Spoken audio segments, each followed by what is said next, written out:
So recently I was asked to do the public address setup at a little gathering of friends in a county park. It was a very cold day with lots of wind, so the sound had to be perfect. One of the mistakes that most people make when they do an outdoor audio setup for a public address event or even an outdoor show is that they normally turn the volume up way too loud. I'm going to discuss an outdoor show in a future video, but for this video, let's talk about a public address event. During a public address event, your primary focus is making sure that everyone can hear clearly what the Master of Ceremonies is saying. So let's look at how I handled this setup. This is the northern end of the pavilion, and there was a strong wind coming in from the northwest.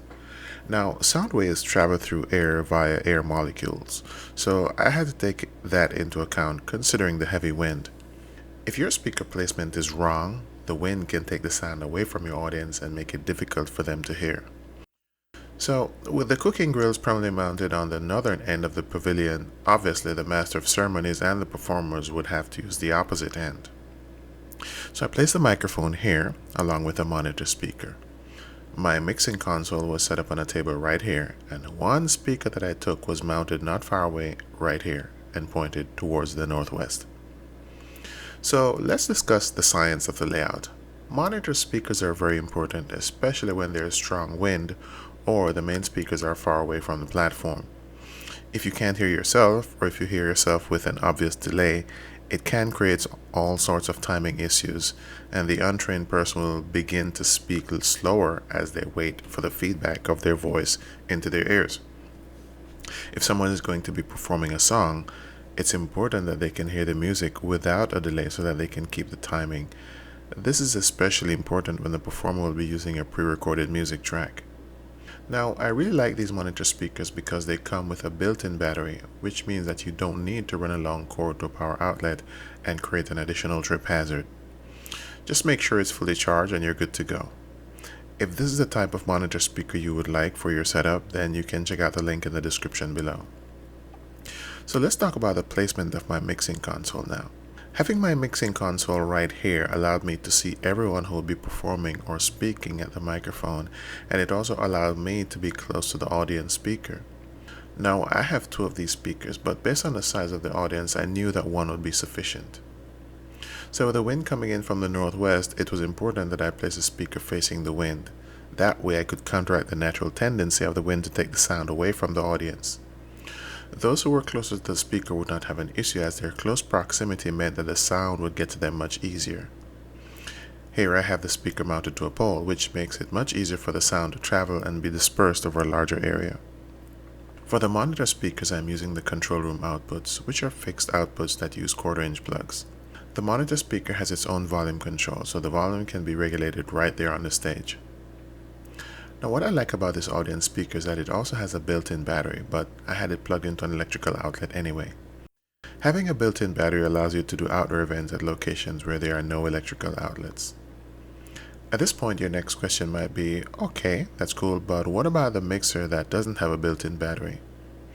So in this picture right here, you can see a battery backup or UPS that is partially hidden behind my equipment box. My mixer plugs into that, and the UPS plugs into the public power supply. The UPS does two things. It keeps the equipment running if the power should go for whatever reason, and it also filters out bad voltages, thus protecting the equipment. If there were no wall outlets to plug the UPS into, then I would use an inverter. The inverter clips onto one of my 12-volt batteries and provides a 120-volt supply to the battery backup. If the battery is used for an extended time and goes low, I can turn off the inverter, switch batteries, and turn it back on. During the battery change, the UPS keeps the mixer going with no interruptions. I travel with two large 12-volt batteries inside my equipment box, and I have some harness and connectors connected to the batteries to avoid an accidental short circuit.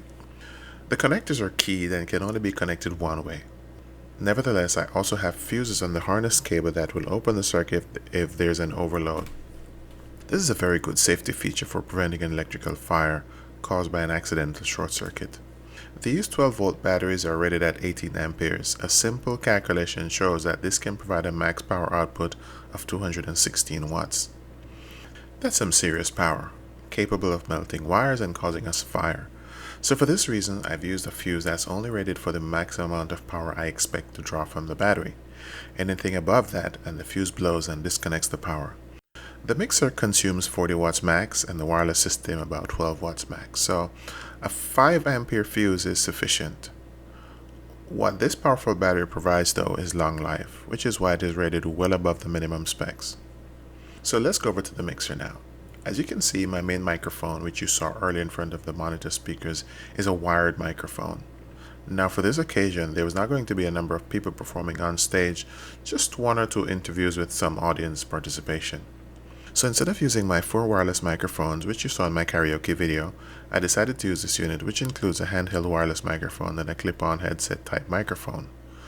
The handheld microphone was used for the persons being interviewed, and as a DJ, I had the clip-on microphone to communicate with the audience while leaving my hands free to control the mixer, etc. This wireless microphone kit has XLR outputs, which I was planning on using, but unfortunately, I forgot to grab the XLR cables, so I used instead the mixed output from the unit with the included 1/4-inch cable. Even though it's a mono cable, on this Behringer mixer, when you plug a signal into the right channel only of a stereo input, it automatically adds that signal to the left channel also. Of course, I didn't really need the left channel because I only brought 1 speaker, but for the monitor speaker, which has left and right channels connected, it provides the sound in both speakers. The only disadvantage with the mixed output from the wireless speaker system is that you can't silence an individual microphone from the mixer. For that, you would have to go to the wireless microphone system and set the gain to the minimum for that specific microphone. On this stereo RCA input, I was using it as the input for my DJ software on my tablet. This RCA input has no volume control, so the volume has to be regulated from your source device, in this case, my tablet. Now let's go over to the speaker. As you can see, the equalizer on this powered speaker has all the sliders set to 0.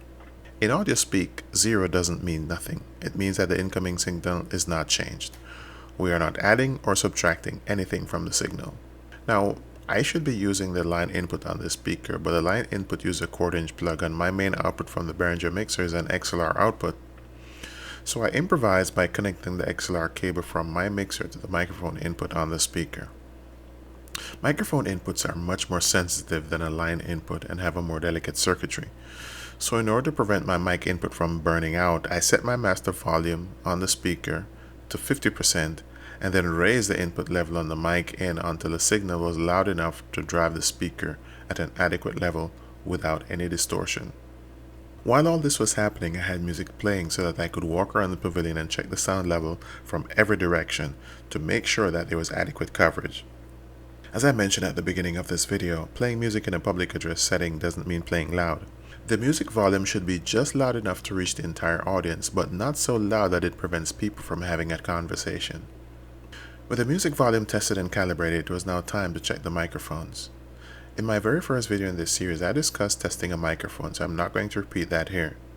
Suffice it to say that after speaking into my microphone at a normal conversation volume, those in the back of the pavilion could not hear me clearly. In a situation like that, do not increase the gain of the microphone on the mixer or increase the input on the speaker.